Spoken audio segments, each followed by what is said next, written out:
Hi, I'm Glenn Carroll. I teach a class at the Stanford Graduate School of Business titled Leading Through Culture. I'd like to talk to you about 5 key takeaways from this class.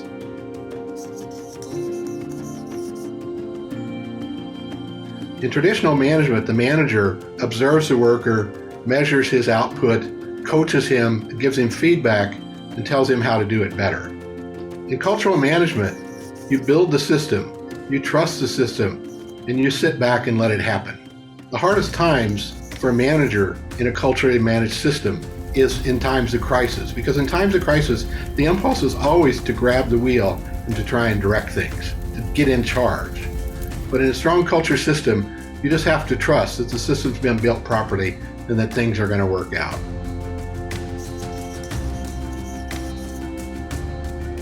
In his book, No Rules Rules, the CEO of Netflix, Reed Hastings, tells a story about how when Sheryl Sandberg, the COO of Facebook, followed him around all day to see how he managed.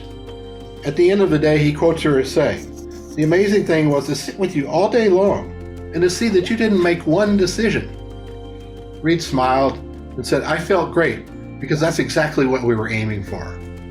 The reason he could do this is because Netflix has a strong culture, and the culture has people who are making decisions very similarly to the way that Reed would have made them himself. But he didn't have to make them.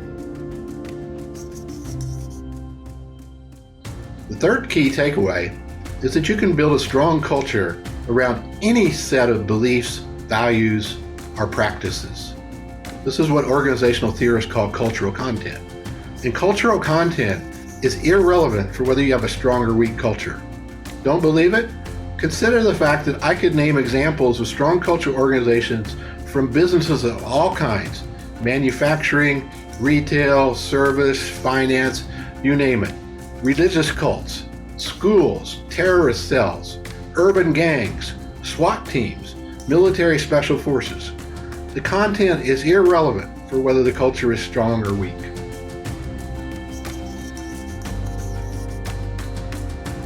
Most managers use 3 key levers: defining the culture, setting up incentives, and launching training and communication programs. But in fact, there are something like 20 different levers that are available for a manager to use. They include things like making the organization transparent, homogenizing the groupings, broadening the job definitions, instituting job rotation. This list of levers is long and can be used in many different ways. It's a mistake not to use, or consider at least, the full set of levers.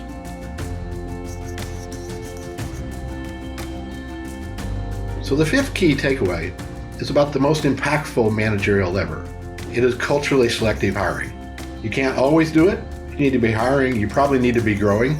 To do it requires lots of time and interviews. Culturally selective hiring is often criticized today because if it's not done right, it can introduce a lot of bias and discrimination.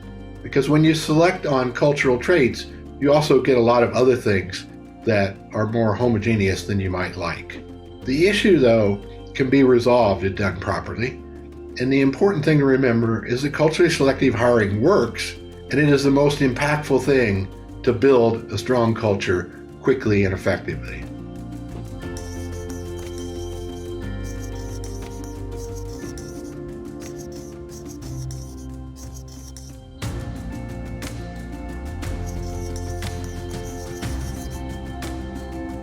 I always did well in school, but I was also a little bit of a troublemaker, or at least I hung out with the kids who were troublemakers. You can ask my colleagues or my deans, I still cause trouble occasionally, in their minds, I'm sure.